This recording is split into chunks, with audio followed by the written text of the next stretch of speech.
Nicholas Harper is a man people call powerful, but never warm. As the CEO of one of Boston's most prestigious hotel chains, he built his empire with silence, solitude, and sharp decisions. But one winter evening, just steps from the marble lobby of his flagship hotel, everything changes. Two ragged twin girls sit huddled by the entrance, hands trembling, cheeks wind-burned. Most people walk past. Nick doesn't. Not when one of them tugs his coat and whispers, "Uncle Nick?" The words stop him cold. He hasn't heard that name, hasn't let himself feel that name, since the bitter fallout with his sister Melanie over a family inheritance years ago. But when the little girl shows him a faded photograph, the past rushes back with a force that knocks the wind from him. Now, Nick must decide. Will he walk away from this living fragment of a broken promise? Or will he open the one door he's never dared to, his heart?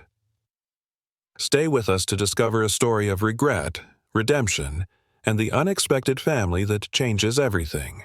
Subscribe now for more emotional journeys like this, and don't forget to tell us where you're watching from in the comments below. Nicholas Harper adjusted his cufflinks with mechanical precision, the gold glinting beneath the grand chandeliers of the Waverly, a luxury hotel he'd personally designed into a symbol of his empire. Outside, Boston's December wind howled against the gilded doors, but within, everything gleamed. The marble floors, the polished brass fixtures, the reputation he'd spent 2 decades burnishing with ruthless focus. His driver waited at the side entrance, engine humming, itinerary already mapped to his penthouse overlooking Beacon Hill. Nick had built his world like a fortress, meticulously, immaculately, and without interference, especially not from the past. That's why, as he stepped out through the revolving door and onto the sidewalk, he was entirely unprepared for what he saw.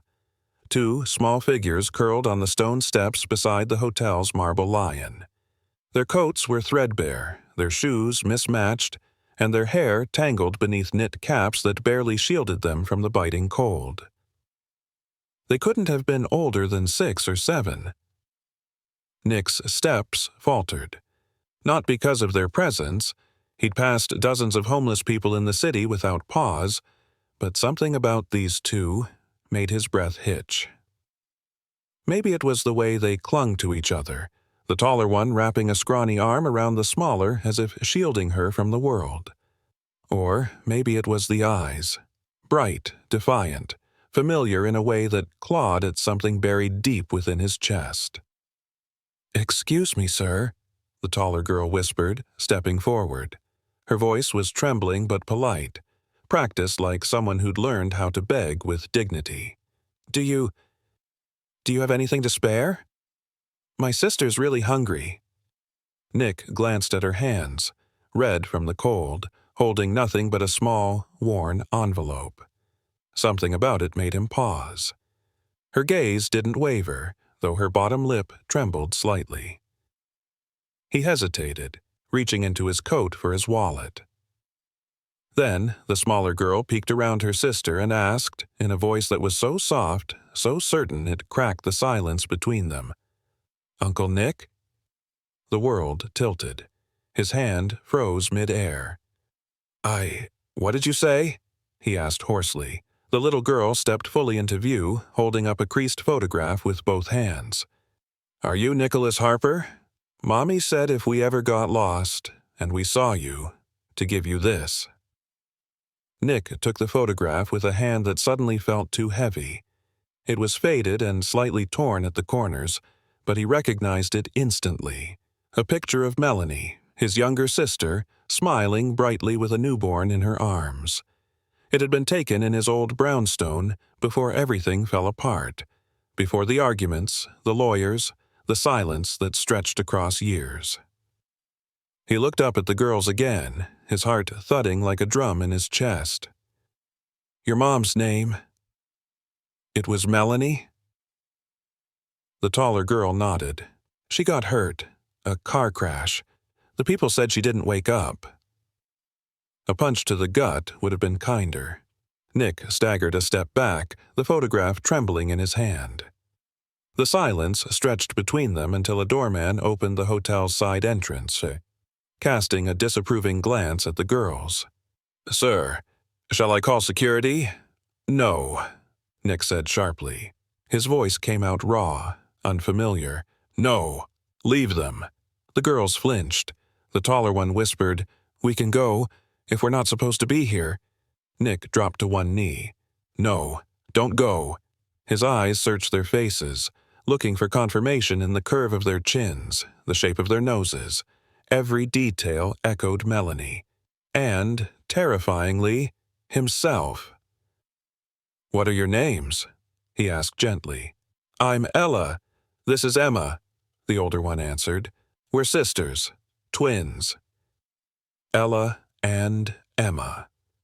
Nick repeated the names silently, each syllable sinking into him like stones in water. He glanced toward his waiting car, the luxury of leather, seats, and warmth a universe away from the icy stone the girls had been huddled on. "Come with me," he said. "Please." The girls exchanged a glance, their hands still clutching each other. Ella looked back at him cautiously.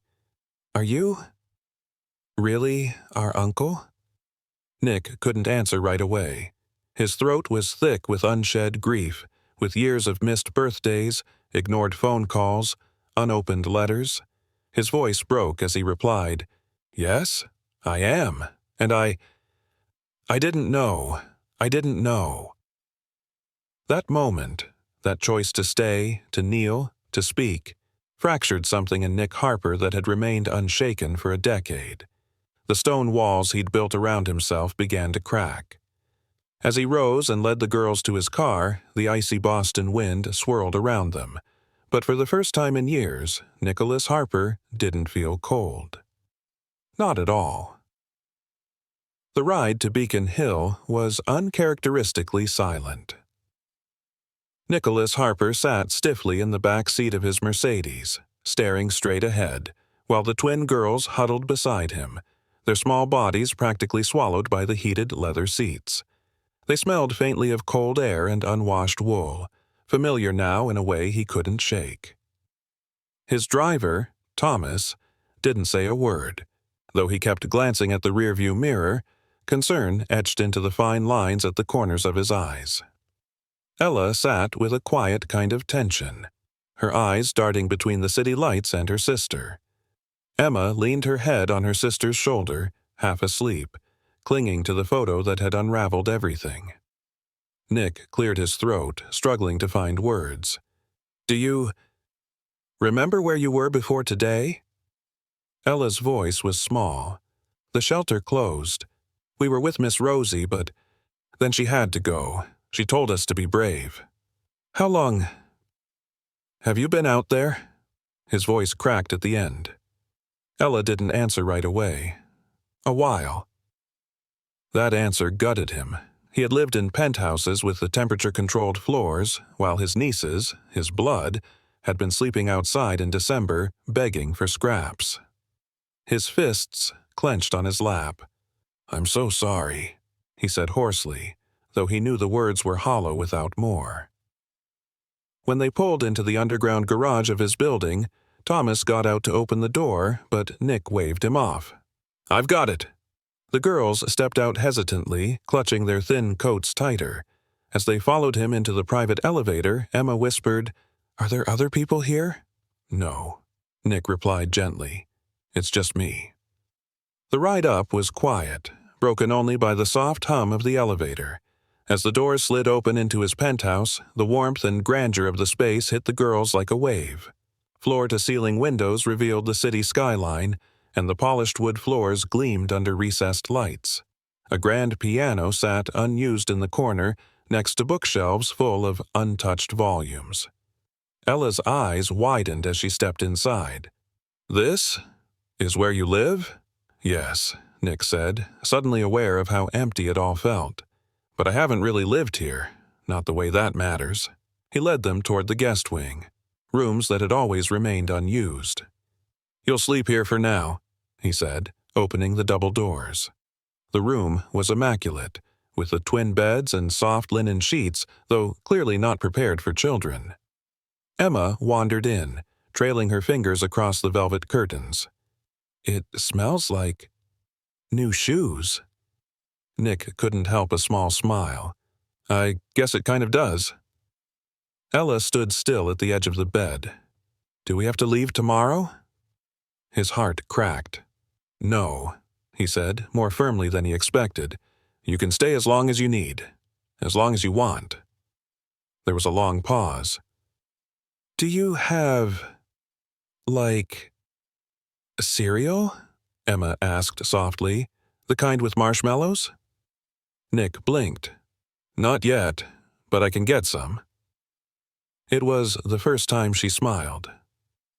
Later, as they sat in the kitchen with hastily delivered grilled cheese sandwiches, Nick watched the girls eat like they hadn't in days.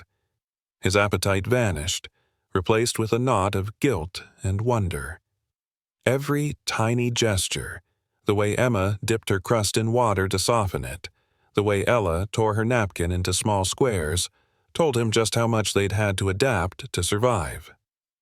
"How old are you?" he asked. "9, Ella replied. "Almost 10 in March." His chest tightened. Melanie would have been planning a birthday party. There would have been streamers and balloons. And cake. God, Melanie always made the most ridiculous cakes. One year she made a volcano that exploded with chocolate lava. "I didn't know," he said again. "About your mom. About either of you." Ella paused. She talked about you sometimes." Nick swallowed. "She did? She said you used to sing to her when she was scared of the dark." Ella's voice was matter-of-fact, but there was a flicker of something deeper. Longing, maybe. "She missed you. But she said sometimes people get lost, even when they live in tall buildings." The truth of it hit like a brick. He had been lost. Buried under contracts, empire building, bitterness, he'd stopped answering Melanie's calls after their fight over their parents' estate, convincing himself she didn't want anything to do with him either. But she'd reached out, clearly, through these girls, through that photo, and now Melanie was gone, and he would never get to say sorry. He looked across the table at Ella and Emma, two faces shaped by his absence, but not yet hardened by it. "I'm not going to disappear again," he said quietly. Ella studied him with cautious eyes. "You promise?" Nick nodded, eyes stinging. "Yeah. I promise." That night, after tucking them in with a borrowed storybook and a glass of warm milk, he stood outside their room, watching them sleep. 2 small chests rising and falling, a single blanket pulled between them. And in that moment, Nicholas Harper realized that no amount of power, prestige, or wealth could replace what he almost lost again. Family, love, a second chance. And this time, he wasn't going to waste it. Nicholas stood in the soft glow of the hallway light, staring at the door that separated him from the twin girls now asleep inside. The silence was thick with memories he had tried to forget. Laughter from summers past, his sister's voice arguing passionately about things that mattered and things that didn't. A decade of silence couldn't erase the truth. Melanie had been his only family, and he'd walked away. Now, her daughters were here, and he didn't know what to do with the ache inside his chest. The next morning arrived with unfamiliar noise. Small feet pattering across hardwood, the sound of cupboard doors opening and closing, a surprised, "Oops," followed by a giggle. Nick blinked at the ceiling, momentarily disoriented. His mornings were usually timed to the minute, coffee brewed by the machine at 6:45, followed by stock reports and silence. This was different. He threw on a sweatshirt and stepped into the kitchen, finding chaos and charm wrapped into one scene. Emma stood on a stool, reaching for cereal with both hands. Ella was trying and failing to pour milk without spilling it. "Morning," he said, his voice still groggy. Both girls froze. "Sorry," Emma yelped, We were hungry." Nick held up a hand. "It's okay. I should have set something out." Ella glanced down at the milk puddle. "We'll clean it up." He reached for a towel. "Let's do it together." They worked in quiet tandem, and when it was done, Nick gestured toward the breakfast bar. "Sit. I'll make you something better." Emma tilted her head. "Like what?" Nick hesitated. Eggs? Toast? You cook?" Ella asked, clearly skeptical. Nick laughed, a short, self-conscious sound. "Not well, but I can Google it." A few minutes later, the kitchen filled with the smell of slightly burnt toast and scrambled eggs that were more clumpy than fluffy. But the girls didn't complain. They ate like it was the best meal they'd had in weeks. Midway through breakfast, Ella put down her fork. "Do we have to go back to the shelter?" Nick swallowed hard. "No, you're staying here for now, as long as you need." Emma stared at him with wide, unsure eyes. "Even if it's forever?" He knelt beside her chair. "Even if it's forever, but I need your help figuring out how to make this place feel like home."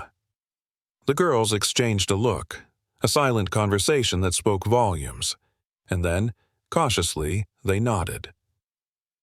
That afternoon, Nick called in favors. He rescheduled board meetings, postponed an investor call, and when his assistant asked why, he simply said, "Family emergency." The words felt strange on his tongue, but right. At a boutique children's store in Back Bay, Nick stood awkwardly between racks of coats and tiny shoes, completely overwhelmed.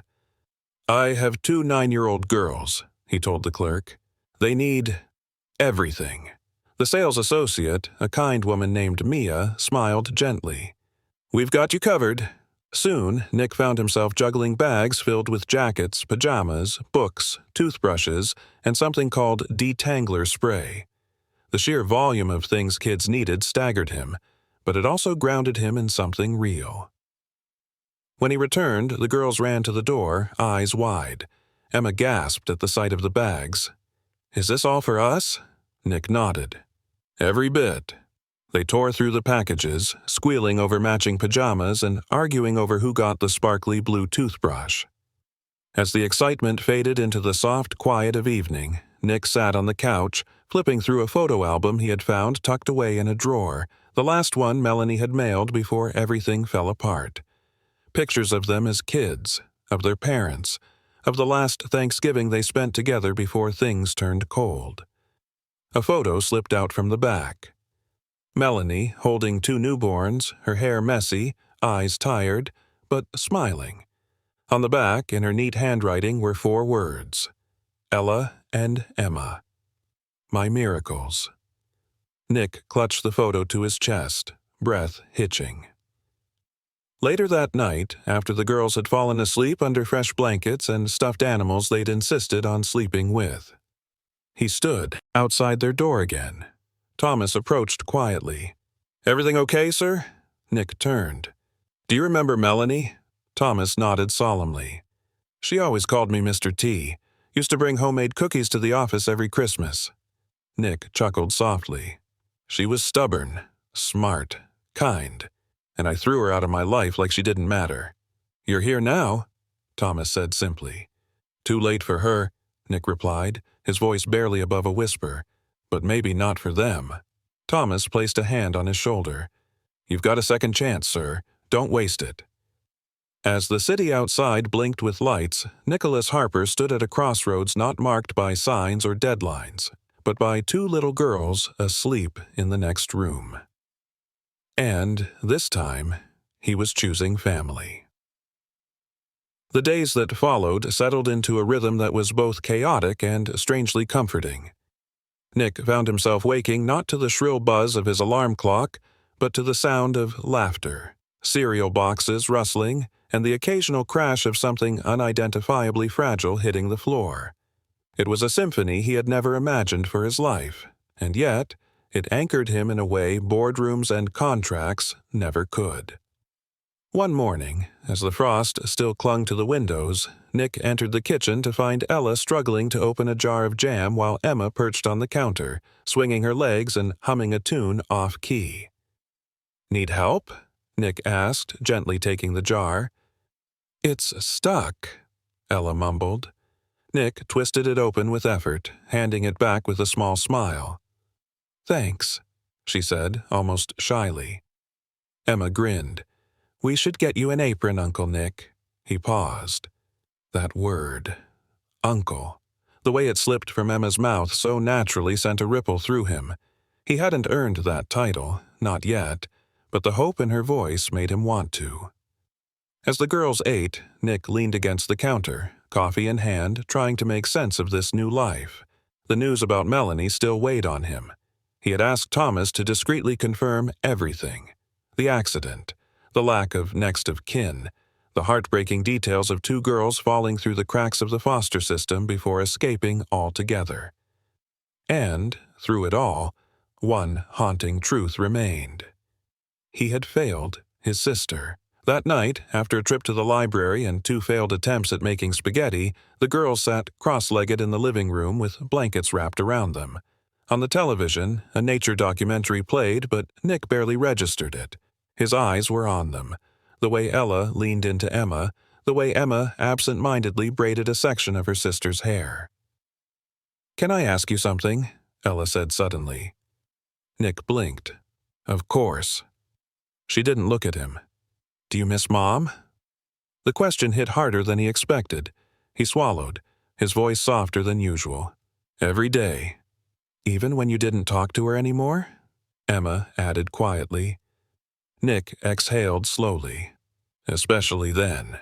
There was a beat of silence. "Why didn't you call her?"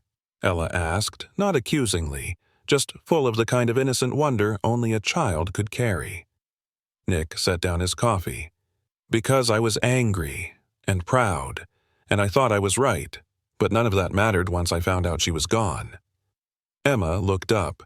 "She said you used to read stories in silly voices." Nick chuckled, his voice catching. "She remembered that?" Ella nodded. "She said you were the funniest big brother until you weren't." The honesty in her words stung like truth always did. He leaned forward, elbows on his knees. "I wasn't there for her, but I want to be here for you, if you'll let me." The girls didn't answer. They didn't have to. Instead, they shifted closer, and Emma rested her head against his shoulder. It was the first time they had touched him without hesitation, and it broke him open in the quietest, most healing way. Later, as he tucked them into bed, awkwardly arranging their stuffed animals in the exact right positions, they whispered goodnight like they'd been doing it forever. "Uncle Nick?" Ella asked, her voice sleepy. "Yes?" "Do you think Mom knows we're okay?" Nick stared at the ceiling, blinking away the sudden blur in his eyes. I think she'd be really proud of you. She told us once," Emma murmured, half asleep, "that you had the kindest heart, even if you forgot how to use it." He sat by the edge of the bed long after they fell asleep, his hand resting on the blanket near theirs. The apartment, once sterile and cold, now held the echoes of a family rekindled, faint, fragile, but unmistakably alive. Downstairs, Thomas was waiting with paperwork from the family court. Nick had begun the process to apply for temporary custody, an official move that would make their stay more than just a pause between tragedies. "Are you sure about this?" Thomas asked, handing over the forms. Nick stared at the line where his signature was needed. "I was never sure about anything in my life," he admitted quietly, "until those two called me uncle." He signed with steady hands. Because for the first time in years, Nicholas Harper wasn't building an empire. He was rebuilding a family. Nicholas Harper wasn't a man who paused for reflection, until recently. Since Ella and Emma entered his world, reflection was all he seemed capable of. He found himself lingering in doorways just to hear their voices, rereading bedtime stories with new meaning, and staring at their drawings on the refrigerator like they were priceless masterpieces. But parenting, real parenting, was nothing like the silent promises he made to himself. That became glaringly clear the morning Emma refused to go to school. Nick leaned against the bathroom door, toothbrush in hand, his voice calm but firm. "Emma, it's a school day. What's going on?" "I'm not going," she called from inside, her voice small and defiant. He glanced at the clock. "You love school." "I hate it now." Ella stood in the hallway, clutching her backpack and biting her lower lip. "There's a girl in her class who said we're charity kids." Nick's chest tightened. "What?" "She said we don't have a real dad, just some rich man who felt bad." The words sank deep. He knocked gently on the door. "Emma, open up, please." There was silence for a moment before the door creaked open. Emma stood there, her cheeks red and eyes glossy. "I don't want people to talk about us," she whispered. "I don't want to feel different." Nick crouched down, looking her in the eye. "You are different," he said carefully. "You're stronger. You've survived things most people couldn't imagine, but you're not alone anymore. And you're not charity." She blinked back tears. "Then what are we?" "Your family," he said softly, brushing a strand of hair behind her ear. "You and Ella. That's all that matters." The moment hung heavy, and then, slowly, Emma stepped forward and wrapped her arms around his neck. Her embrace wasn't a declaration of full trust, but it was something close. Later that day, after dropping the girls off, Nick sat in his office staring at the family court documents he'd filled out the night before. His assistant, Karen, hovered hesitantly at the door. "You've got a meeting in 15, she said. "I need you to cancel it." She blinked. "Sir?" "I need to pick up the girls early today." Karen hesitated, then nodded. "Of course." Nick spent the afternoon taking the girls to the Boston Aquarium. He watched as their laughter echoed through the glass tunnels of jellyfish and stingrays, their earlier sadness forgotten in the wonder of sea creatures. That evening, as he tucked them into bed, Ella turned to him with a look far older than her 9 years. "Do you think our mom would like what you're doing?" He paused, then sat at the edge of her bed. "I think your mom would be proud of you, of both of you. She talked about you," Emma added quietly. "Before she died, she said you used to tell the best stories, that you were her best friend once." Nick felt his throat tighten. "We were, but we stopped talking, and that was my fault." "Why?" Ella asked softly. He looked down, ashamed. "Because I let something stupid get in the way. Money, pride, things that didn't matter." Emma reached for his hand. "Mom said forgiveness is a gift you give yourself." He smiled through a sudden sting in his eyes. "Your mom was very wise." The girls nodded, then lay back, their faces peaceful. After they fell asleep, Nick poured himself a glass of wine and stood at the window. The city lights flickered below, once his kingdom, now just the backdrop to something far more precious. Thomas entered the room quietly. "You've got a visitor, sir." Nick turned. "Who is it?" Thomas's face was troubled. "Margaret Dillon. Says she's a cousin of Melanie, distant, from their mother's side." Nick stiffened. "Did she say why she's here?" "She said she wants to talk about the girls." Nick exhaled slowly and nodded. "Bring her in." Margaret Dillon entered the room like she owned it, her posture straight, her coat expensive, her gaze sharp. "I've come to discuss guardianship," she said without preamble. "My legal counsel says I have standing." Nick's stomach dropped. "I'm sorry. Who are you exactly?" he asked coolly. "I'm their blood relative, unlike you," she replied. "You're not married, you're not a parent, and no court is going to hand over custody to a man with no experience raising children." Nick stood his ground. "They're not pawns. They've been through hell. And that's exactly why they need stability, Margaret snapped. Not some midlife crisis bachelor playing house. Nick narrowed his eyes. You think this is a game to me? I think it's convenient timing, she said, now that Melanie's gone. Nick stepped closer, voice low but firm. You don't know what I lost, and you certainly don't know what I've found. Margaret's lips tightened. I'll see you in court. As the door shut behind her, Nick stood still, jaw clenched. The fight was coming, and this time he wouldn't walk away. This time he had something, someone, worth fighting for. The next morning, Nicholas Harper stood before the mirror, adjusting the collar of his charcoal blazer. The man staring back at him didn't quite feel like the same CEO who once negotiated billion-dollar mergers without blinking. He looked older, yes, but also somehow softer, as though the weight of two small lives now sat at the center of everything he did. He stepped into the girls' room, where Ella and Emma were getting dressed for school. Their chatter quieted as he entered. I have to go to a meeting today, he said gently, crouching between their beds, but I'll be back in time to pick you up myself. Emma narrowed her eyes suspiciously. Promise? Nick smiled. Scout's honor. Ella looked hesitant. Will that lady come back? Margaret? Nick's voice tensed slightly. She might, but I won't let her do anything that hurts you, I swear. He kissed their foreheads and sent them off with Thomas. As the door shut behind them, Nick exhaled a breath he hadn't realized he was holding. By mid-morning, he sat in his lawyer's office, papers spread across the polished oak desk. Across from him sat Susan Kim, one of Boston's sharpest family attorneys, and someone Nick had called in as soon as Margaret Dillon made her threat clear.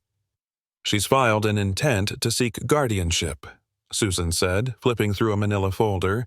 Her petition hinges on your lack of parental history and her blood relation to Melanie. She hasn't seen those kids a day in her life, Nick said bitterly. I know, Susan replied calmly, but the court only sees facts, not emotions. We need to build your case methodically. Character references, evidence of financial and emotional support, proof that the girls are thriving under your care. Nick ran a hand through his hair. What about Melanie's will? Susan shook her head. Nothing was filed. Without one, custody defaults to the court's discretion. Nick leaned forward, urgency rising in his chest. What can I do? You need to prove you're not just a wealthy man with a guilty conscience, she said plainly. You need to be their father in every way that matters, publicly, permanently. Nick nodded slowly. Then that's what I'll be. Later that afternoon, he found himself standing outside the girls' school with a bouquet of daisies, Emma's favorite, according to a crayon drawing she'd made earlier that week. The sight of their bright smiles as they spotted him in the crowd made everything else fade. You came, Ella said, sliding her hand into his. Of course I did, Nick replied, crouching to her level. I'll always come. Emma eyed the bouquet curiously. Is that for us, or for someone you're trying to impress? Both, he teased, but mostly for you. The walk home was filled with the girls' laughter and stories from their day. Emma's art class, Ella's spelling quiz, and a boy named Jacob who apparently had a crush on both of them. Nick listened attentively, amazed by how much of their lives he was now a part of. That night, while tucking them in, Ella asked, Will you still be here when we wake up? Nick's heart ached at the question. I will, he said, brushing her hair back. I'm not going anywhere. Downstairs, his phone buzzed. It was a message from Susan. Margaret's team is pushing for an emergency hearing next week. We need to prepare. Nick stared at the screen, then turned toward the staircase where the soft glow of the nightlight shone from the girls' room. He had 7 days to prove he was the father they deserved. The next day, he began that process in earnest. He invited the girls' teachers over for coffee, asking for evaluations of their academic and emotional progress. He called Ruth, the shelter manager who had taken them in after Melanie's death, asking if she'd testify. He even contacted old colleagues, people who knew the version of him before the ambition swallowed the man. Each evening, he read to Ella and Emma from the old storybooks he'd found in a dusty box of Melanie's things. And every night, he spoke quietly to their picture beside his bed. "We're getting there, Mel, I promise." But nothing prepared him for the letter. It arrived 3 days before the court date, in a tattered envelope addressed to Nicholas Harper. Inside, the handwriting was unmistakable. Melanie's. He opened it with trembling hands. "Nick, if you're reading this, it means something's happened to me. I don't know if this letter will ever reach you, but I need you to know. I never stopped hoping you'd come back. I tried to raise the girls the way we always said we would, even though I had to do it alone. They're so much like you. Ella has your stubborn streak. Emma has your wit. I told them stories about their Uncle Nick, hoping one day they'd meet the man I once loved more than anything. If you ever find them, please, love them, like you would have loved me if we'd had more time." Nick pressed the letter to his chest, the words sinking deep into every wound he hadn't known was still open. He stood by the window, looking out into the night, the city humming beneath him. "They found me, Mel," he whispered, "and I'm not letting them go." The courtroom was colder than Nicholas Harper expected, not just in temperature, but in atmosphere. It smelled faintly of dust and old paper, and the walls were scuffed with decades of decisions. Sitting there, beside Susan, he stared ahead at the empty judge's bench, knowing that in just a few minutes, someone who'd never met Ella and Emma would hold their futures in her hands. His fingers tightened around the letter from Melanie, now neatly folded in his pocket. He hadn't yet shown it to Susan. It felt too private, too sacred. But if it came down to it, he would read every word aloud in front of this room, for them. The courtroom doors opened with a creak. Margaret Dillon entered, dressed in a pale lavender suit that screamed intentional softness. A lawyer trailed behind her, adjusting his briefcase with studied calm. Nick's jaw clenched. Every protective instinct inside him surged to the surface. This was the woman who wanted to take the girls away, who saw them not as children, but as legacy pieces, a way to preserve the Bennett name. She didn't even glance at Nick as she took her seat, but her lawyer offered a brief, forced nod in his direction. "All rise," the bailiff announced as the judge entered. Judge Claire Donovan was a composed woman in her early 60s with keen eyes and a tired voice. She didn't waste time. After introductions and procedural statements, she turned to Margaret's lawyer. "You're requesting temporary custody of Ella and Emma Bennett on the grounds of biological relation and concern over the current guardian's suitability?" "Yes, Your Honor," the lawyer said smoothly. "Mr. Harper is unmarried, has no documented history of parenting, and has only recently re-entered the children's lives. My client is Melanie Bennett's aunt. She has the stability and family history necessary to provide a safe, permanent home." Nick stood, steadying himself with one hand on the table. "Your Honor, may I speak?" The judge raised an eyebrow. "You'll have your chance, Mr. Harper. Sit." He did, barely hearing the rest of the opening statements. All he could focus on were the faces of the girls last night at bedtime, Ella clutching her stuffed giraffe, Emma asking if she could help him cook tomorrow, the way they'd whispered goodnight like they meant it forever. Susan stood, finally, and addressed the court with calm strength. "Your Honor, Mr. Harper is not contesting that Margaret Dillon is related by blood. What we contest is the implication that biology alone makes a fit parent." She submitted school reports, character references, photos of Nicholas reading bedtime stories, helping with homework, holding their hands on walks home from school. Ruth, the shelter director, testified next.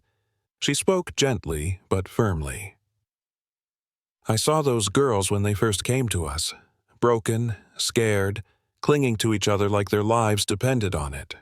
Mr. Harper didn't just give them shelter, he gave them safety. He gave them a reason to trust again. Then Susan turned to Nick. "Mr. Harper, would you like to speak for yourself?" He rose slowly. The room quieted. "I've made a lot of mistakes in my life," he began softly. "But nothing compares to not knowing about those girls sooner. When I saw them that day outside the hotel, cold, hungry, alone, I didn't recognize them because I didn't believe something that beautiful could have ever come from me." His voice cracked, but he didn't stop. "I shut Melanie out years ago because of pride, because I couldn't face what I didn't understand. And when I found out she was gone, when I realized those girls were hers." He reached into his pocket and pulled out the letter. "This is from Melanie. She wrote it before she died. I didn't know she'd kept my old address. I didn't even know she still thought of me." He unfolded the paper, his hands trembling, and read aloud. "If you ever find them, please, love them, like you would have loved me if we'd had more time." The courtroom fell silent. Even Margaret looked down. "I don't want custody because of guilt," he finished. "I want it because they're my family, because I love them, and I will spend the rest of my life proving that love if I have to." He sat, the weight of his confession still heavy in the air. Judge Donovan tapped her pen slowly. Then she turned to Margaret. "Ms. Dillon, would you like to respond?" Margaret stood stiffly. "Your Honor, I only want what's best for those girls." The judge nodded. "That's what we're here to determine." She looked between the two parties, then glanced down at the file. "I will review the evidence and testimonies. A decision will be made by the end of the week." As the courtroom emptied, Susan leaned over to Nick. "You did everything right." But Nick didn't feel triumphant. He felt raw. Outside the courthouse, the cold air bit into his skin. He looked up at the sky and whispered, "I hope you heard that, Mel." He pulled out his phone and texted Thomas, "Tell the girls I'll be home soon. Make them their favorite dinner. And tell Ella. Tell her I kept my promise." The next morning, Nicholas woke early, though he hadn't slept much at all. The house was quiet. Too quiet. The kind of stillness that only crept in when something heavy lingered on everyone's hearts. He stood in the hallway outside the girls' shared bedroom, watching through the slightly cracked door. Emma was already up, carefully brushing Ella's hair while the younger twin sat cross-legged on the bed, her expression thoughtful, even a little sad. "Are you okay?" Emma asked gently. Ella shrugged. "Court is scary." Emma nodded slowly, brushing with extra care. "I know." Nicholas stepped away, giving them space. Downstairs, he found Susan at the kitchen island, sipping coffee and reviewing papers. "They're nervous," he said quietly as Susan looked up. "So are you." He gave a soft, humorless chuckle. "I've made billion-dollar acquisitions with less anxiety than this." She offered him a sympathetic look, then slid a small envelope across the counter. "The judge requested an in-home observation this afternoon." Nick blinked. "Already?" "She wants to see the environment, how you interact, whether you're ready for this." "I'm not sure anyone's ever really ready to be a father," Nick admitted, almost to himself. Susan tilted her head. "You're doing more than most would. Just be yourself." He gave her a wry glance. "You've met me, right? Myself isn't exactly a warm and fuzzy guy." Susan smiled gently. "You'd be surprised."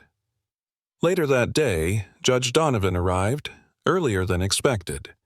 Nicholas greeted her at the door, trying to suppress the nerves surging through his chest. "Judge Donovan, welcome. Please, come in." She stepped into the foyer, glancing around with professional detachment. "Mr. Harper, I appreciate your willingness to allow this visit." "Of course. Would you like some tea? Coffee?" "I'll pass, thank you. I'd like to speak with the girls first, if that's all right." Nicholas nodded. They're in the living room. He led her into the sunlit space where Ella and Emma sat coloring quietly at the low coffee table. Their eyes widened when they saw the judge, but neither said anything at first. "Hello, girls," Judge Donovan said kindly. "May I sit with you?" Ella nodded cautiously, and Emma offered a polite smile. "Yes, ma'am."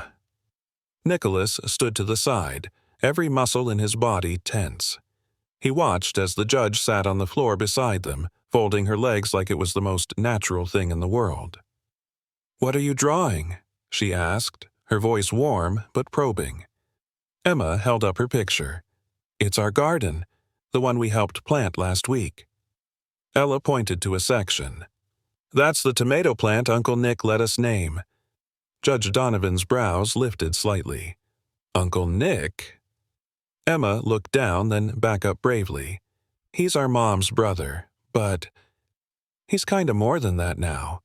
"In what way?" "He makes us breakfast, helps with homework, he tucks us in." Ella's voice trembled just slightly. "He makes the nightmares stop." The judge was quiet for a moment. "That's very special." Emma added, "We didn't know if we could trust him at first, but he came back, and he stayed." From where he stood, Nicholas felt something in his chest crack wide open. After several more gentle questions, the judge stood and thanked the girls. "May I speak with your uncle privately for a bit?" Ella nodded. "Okay, we'll be upstairs." When they disappeared, Judge Donovan turned to Nicholas. "They're remarkable." "They are," he said simply. She studied him for a long moment. "You were estranged from your sister for years." "I know," he said, guilt clear in his voice. "It's the thing I regret most in my life." She nodded slowly. "Regret alone isn't enough, but love backed by action, that's something different." Nicholas didn't flinch. "I'm not here because of guilt. I'm here because they matter more than anything else in this world. I'd give up my company, my home, everything, if it meant they'd be okay." The judge walked to the window, gazing out at the garden the girls had drawn. "I believe you, Mr. Harper." He swallowed the sudden lump in his throat. Then, "What happens next?" She turned back, her expression unreadable. "I make a decision, soon." And then she left. That night, after dinner, Ella sat on the staircase with her chin resting on her knees. Nick approached quietly. "What's wrong, little one?" She looked up. "Do you think she liked us? The judge?"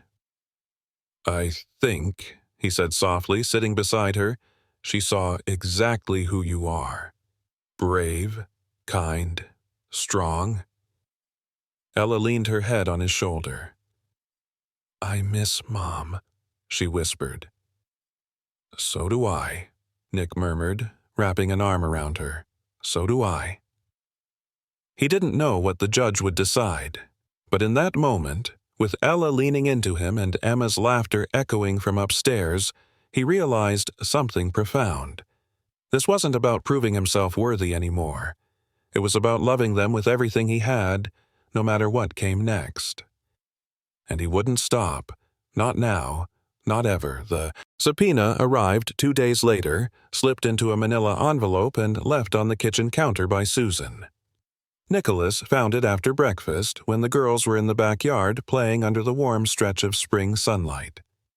He stared at the legal document in silence, the bold header screaming in sharp, impersonal type. "Petition for guardianship. Filed by Mrs. Lorraine Bennett." Susan approached gently. "She's Melanie's aunt.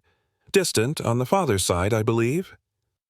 "I haven't heard that name in years," Nicholas murmured, voice low with confusion. "She barely came around even when Melanie and I were kids." Susan hesitated. "It says here she's challenging your fitness to care for the girls. She claims a lack of parental experience, and that your lifestyle is unfit for raising children." Nicholas's grip tightened around the paper. "My lifestyle? She doesn't even know me." "She's their blood," Susan said cautiously. And in court, sometimes that carries weight. Nicholas exhaled slowly, tension radiating off him. So does love. And I'm not going down without a fight. That afternoon, the house filled with an unease the twins couldn't quite name. Emma sensed it first. She always did. Nicholas was quieter, distracted, and when she sat beside him with her drawing pad, he didn't comment on her shading like he usually did. "Uncle Nick?" she asked gently. He looked up, startled out of his thoughts. "Yes, sweetheart?" She placed her small hand over his. "You look sad." He tried to smile, but it came out crooked. "I just got some news today. Someone might try to take you girls away from me." Emma's brow furrowed, her eyes sharp with worry. "Why? Did we do something wrong?" "Oh, no, no, darling," Nicholas said, pulling her into a hug. "You've done everything right. You and Ella have been nothing but brave. This isn't your fault. Who would take us?" Ella's voice chimed from behind the staircase, her wide eyes watching them. "Why?" Nicholas hesitated. "Someone who thinks they're doing what's best. But they don't know us, not like we know each other." There was a silence that stretched long between them. Then softly, Ella said, "Are you going to let them?" Nicholas bent down until he was at their eye level. "Not in a million years." The girls nodded solemnly, placing their faith in him without question, and that made his heart ache even more. The next day, Nicholas's home transformed into a flurry of legal meetings and witness statements. Susan arranged interviews with neighbors who'd seen him walking the girls to school. The ballet teacher agreed to testify about his weekly attendance.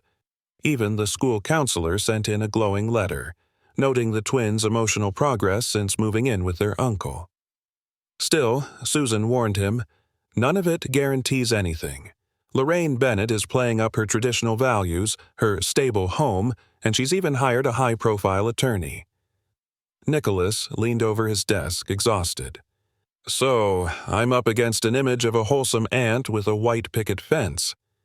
"Yes, but that fence doesn't have your history with the girls. That love." She paused. "They're going to ask why you didn't stay in touch with Melanie, why you weren't there sooner." Nicholas looked down at the framed photo on his desk. Melanie in a high school, beaming beside him, her cap askew and her arm looped around his. He swallowed hard. "Then I guess I better tell them the truth." When the court date finally arrived, the girls clutched Nicholas's hands as they walked into the building, their small palms warm against his. Dressed in soft blue dresses that Melanie had once sewn for a church pageant, they looked heartbreakingly innocent, unaware of how much hung in the balance. Lorraine Bennett sat across the aisle, wearing a severe navy suit and a stern expression. She didn't glance at the twins, nor did she acknowledge Nicholas. Her attorney opened with a statement laced with veiled judgment. "Mr. Harper is a bachelor businessman with no parental background. My client offers consistency, moral structure, and extended family values." Nicholas clenched his jaw but remained silent until it was his turn. Then he rose, buttoned his jacket, and walked to the center of the courtroom. "My name is Nicholas Harper," he began, his voice steady but full of emotion. "And I am the brother of Melanie Harper, a woman I wronged deeply by cutting her out of my life, a woman who passed away before I could say I'm sorry." He paused, letting the words settle. "But I made her a promise once, years ago, when we were kids fighting under the stars. I said, I'll always look out for you. And I broke that promise." His voice faltered just briefly. "Now I've been given another chance, to keep that promise in a different way, by protecting the two girls she loved most. They aren't just my nieces, they're my family, my second chance, and I won't fail them." The courtroom was silent as he reached into his pocket and pulled out a worn, folded letter. "This is a letter Melanie wrote to me. he said quietly. "I only found it after she died. I'd never opened it until last night." He unfolded it with trembling hands and read aloud the closing lines. "If anything happens to me, please take care of my girls the way you once promised to take care of me. They're my heart, and I hope one day they'll be yours, too." Nicholas looked up, his eyes glistening. "They are, and they always will be." He stepped back, and in the silence that followed, no one doubted a word he said. Not the judge, not the court, and certainly not the two little girls whose uncle had just bared his heart for all to see. The courtroom exhaled as Nicholas returned to his seat, the letter still trembling slightly in his hand. Across the aisle, Lorraine Bennett's gaze remained stony, but her attorney was clearly thrown off script. For once, her polished demeanor cracked, revealing a flicker of doubt. The judge called a short recess, and Nicholas sat quietly as the twins nestled beside him, their tiny hands resting protectively over his. "You did really good, Uncle Nick," Ella whispered. "Yeah," Emma added softly, her head leaning against his arm. "Just like in those lawyer shows on TV." Nicholas smiled weakly, though emotion still gripped his throat. "Thank you, girls, but I meant every word. Every single one." When the hearing resumed, Lorraine took the stand. Her tone was firm, her voice sharp. "I have no doubt Mr. Harper has made some heartfelt claims today, but I've raised children. I know what's required. He has no wife, no experience, no structure. He runs a business empire, not a home." She gestured toward Nicholas with a precise flick of her hand. "He's only had these girls for a short time. I've known Melanie since she was a baby. I know how she suffered when Nicholas abandoned her." Nicholas didn't flinch. He knew she was right in her facts, but wrong in her heart. The judge listened, his expression unreadable. Then he turned toward the twins. "Would the girls like to speak?" he asked gently. Emma and Ella exchanged a glance before slowly nodding. The judge smiled softly. "You can stay where you are. Just speak loudly enough so I can hear." Ella went first, nervously twisting the hem of her dress. We didn't know Uncle Nick before, but now we do. He makes us pancakes in funny shapes. He reads the same story 5 times if we ask." Emma added, "He packed us lunch with notes that say, 'You're amazing.' No one ever did that before." Nicholas's eyes welled. "He talks about our mom like she was still here," Ella continued, her voice breaking, "like she matters. He shows us how to remember her, not forget her." The judge nodded slowly. "Thank you, girls." Lorraine's lawyer stood. "You're very brave. Can I ask, do you love Mr. Harper?" The girls looked confused by the question, and it was Emma who answered with striking simplicity. "Of course we do. He stayed." 3 words. That was all. But it echoed through the courtroom like a verdict. Outside, the air was crisp and bright as spring broke fully over the city. Nicholas stood on the courthouse steps, shoulders squared, the girl's hands tightly wrapped in his. Susan approached slowly, her face unreadable. "Well?" he asked, his voice tight. She smiled. "You won." Nicholas couldn't speak. His breath caught in his throat, the words stolen by emotion. "Full guardianship," Susan continued, "effective immediately. The judge cited your consistency, your character, and Melanie's letter." Emma squealed, hugging his waist. Ella looked up at him with wide, relieved eyes. "We don't have to leave?" Nicholas dropped to one knee and looked at them both. "Never. You're home now, forever." The ride home was quiet but peaceful. The city shimmered in the early afternoon light, and Nicholas couldn't stop glancing at the rearview mirror, watching the girls hum to themselves in the back seat, their heads leaning close together. Later that evening, Nicholas sat in the den with the girls curled up beside him. They were exhausted from the emotional whirlwind, but calm, content. "Uncle Nick?" Ella asked sleepily. Yes, sweetheart? Are you still mad at Mommy? Her question dropped like a stone in the quiet room. Nicholas's voice was low, thick. No, baby. I was never really mad at her. I was hurt and scared, but mostly I was mad at myself. Why? Emma asked gently. He pulled them close, his voice breaking just a little. Because I let her down. I let you down, and I can't fix the past. But I can be here now, and I will be, always. The girls didn't answer. They just hugged him tighter. That night, Nicholas stood by the window in the nursery. It had become his favorite spot in the house, watching over them as they slept, their quiet breathing the softest proof that love could repair even the most broken parts. He pulled a folded paper from his pocket and opened it again. Melanie's letter. He read it once more under the moonlight, the ink smudged from his thumbprint. If I'm not there, tell them I sang to them every night, that I whispered how loved they are, even when they were too small to understand it. He closed the letter and wiped his eyes. Don't worry, Mel, he whispered into the stillness. I'm telling them, every single day. He kissed each girl gently on the forehead, turned off the light, and left the door slightly ajar, just the way Melanie used to when she said goodnight.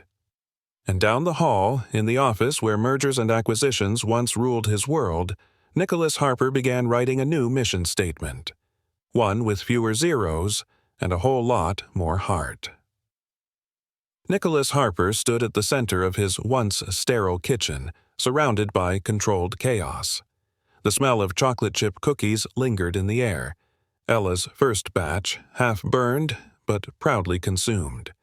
On the fridge, a new drawing had been taped. 2 girls, a man in a suit holding their hands, and above them, 3 words that made Nicholas's heart catch. Our family now. He never imagined life would look like this. Board meetings once filled his days. Now it was ballet recitals, school pickups, and learning to braid hair with clumsy but determined fingers. But today felt different.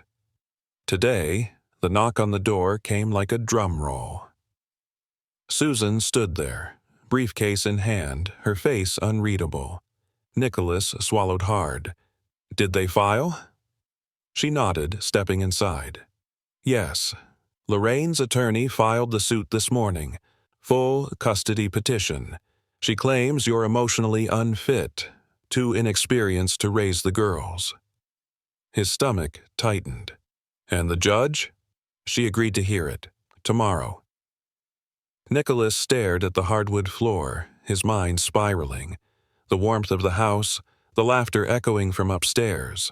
It all suddenly felt fragile, like glass. What are our chances?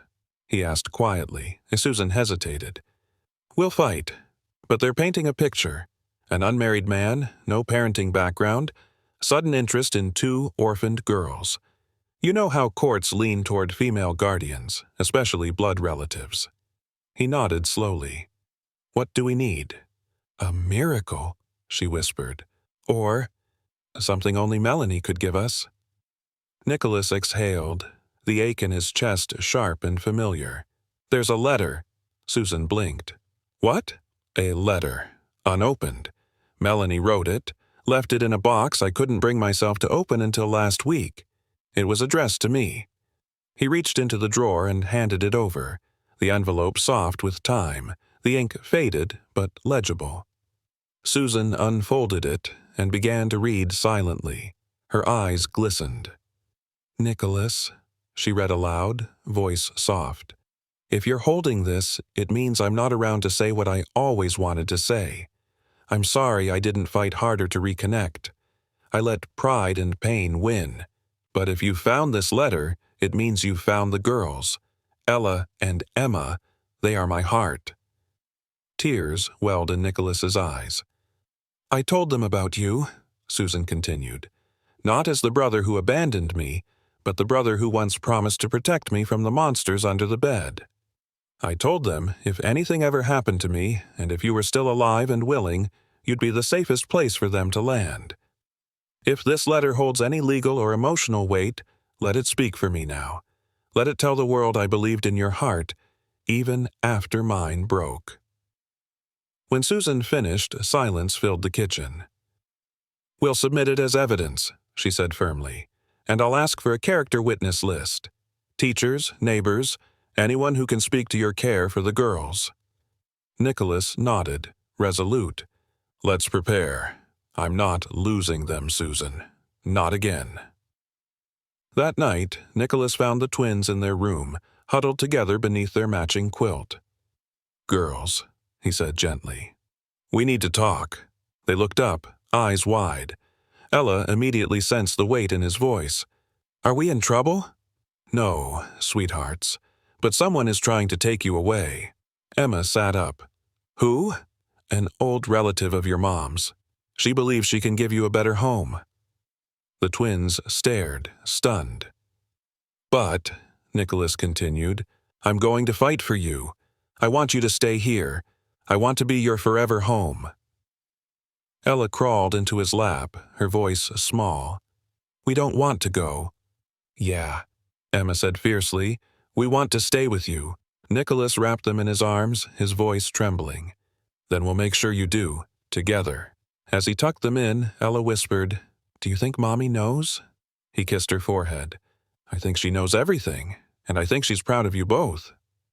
Downstairs, he sat alone, rereading Melanie's letter. Outside, Boston was blanketed in a soft spring rain, washing the city clean. Tomorrow would be the fight of his life. But it wasn't about business or reputation or control. It was about redemption. It was about love. It was about keeping the only promise that ever truly mattered. And, for the first time in years, Nicholas Harper wasn't afraid to lose, because he finally knew what he was fighting for. The courthouse echoed with the clack of polished shoes and the hushed whispers of those waiting for their lives to be decided. Nicholas Harper sat at the plaintiff's table, his jaw tight, his heart beating a little too loudly in his chest. Across the room sat Lorraine Baxter, Melanie's distant aunt, her lawyer at her side. Her eyes darted around the room, but when they landed on the twins sitting quietly behind Nicholas, dressed in pale blue dresses, holding hands, she looked away. Ella squeezed Emma's fingers. They were scared, but they weren't alone. The judge, a woman in her 60s with silver-streaked hair and a weary kindness in her eyes, called the hearing to order. "Miss Baxter," she began, "you are petitioning for full custody of Ella and Emma Bennett on the grounds that their current guardian, Mr. Harper, lacks the experience, stability, and marital foundation to provide a proper home. Is that correct?" Lorraine's lawyer stood. "That's correct, Your Honor. While we recognize Mr. Harper's financial ability, we believe his history of estrangement from his sister and the lack of traditional family structure are cause for concern." Nicholas stood before the judge could ask for a response. "May I speak, Your Honor?" She nodded. "Proceed." He turned to face her, but his eyes flicked briefly to the girls behind him, then back again. "Everything that's been said about me, about my absence, about my failures, is true. I did walk away from Melanie. I let pride win, and I spent years pretending it didn't matter. But none of that changes how much I love those two girls sitting behind me." He paused, letting the weight of his words settle. "When I first saw them, they were hungry, scared, surviving alone in a world that had already taken too much from them. I brought them home, thinking it would be temporary, but they brought me back to life." His voice cracked as he pulled a worn envelope from his coat pocket. "This is a letter from their mother, my sister Melanie. She wrote it before she died. I hadn't read it until a few days ago." He handed the letter to the judge, who read silently. As she finished, she looked up, eyes moist but steady. "Mr. Harper," she said softly, "this letter does hold weight." The lawyer for Lorraine stood quickly. "Even so, Your Honor, I've heard enough," the judge interrupted. She looked at the girls. "Ella, Emma, would you like to speak?" Ella stood first, nervously smoothing her dress. Her voice trembled. "We didn't know him before," she said, "but now, we don't want to be anywhere else. He tells the worst bedtime stories, but he tries. He burns pancakes, but he never lets us go to sleep sad." Emma added quietly, "He makes our house feel safe." A tear rolled down the judge's cheek, and she cleared her throat. This court sees no reason to disrupt the stability and care these children have found. Legal guardianship is awarded to Mr. Nicholas Harper. Lorraine gasped. Nicholas, stunned for a moment, turned to see the twins running toward him, flinging themselves into his arms. "You did it!" Ella shouted, tears and laughter mixing. "No," he said, voice thick with emotion. "We did it." Outside the courthouse, a soft drizzle began to fall, and Nicholas lifted both girls into his arms as cameras flashed from a respectful distance. Susan stood to the side, watching with quiet satisfaction. Weeks passed. Spring bloomed in Boston. One morning, Nicholas stood at a podium, a new sign unveiled behind him. The Melanie Hope Foundation, a home for lost children. Reporters, city officials, and donors applauded as he took the microphone. "This foundation isn't about me," he said. "It's about a promise I didn't get the chance to keep, until now. It's for the ones who slipped through the cracks. It's for the girls who taught me what it means to be brave." In the front row, Ella and Emma clapped with pride, wearing dresses Melanie once made by hand. That evening, the house was filled with noise, music, laughter, the banging of pots as they all tried to make spaghetti together. Nicholas wore an apron that read, "Best Dad Ever," a gift from the girls. Later, when they were tucked into bed, Emma whispered sleepily, "Mom would be happy, right?" Nicholas kissed her forehead gently. "I think she's smiling every time you smile." Ella nodded from the other bed. "We're going to make her proud. You already have," he whispered. Downstairs, he poured a glass of water and walked to the window. The city twinkled beneath the stars, and for the first time in a long time, Nicholas Harper felt at peace, not because of success or wealth, but because love had found its way home. And this time, he wouldn't let it go.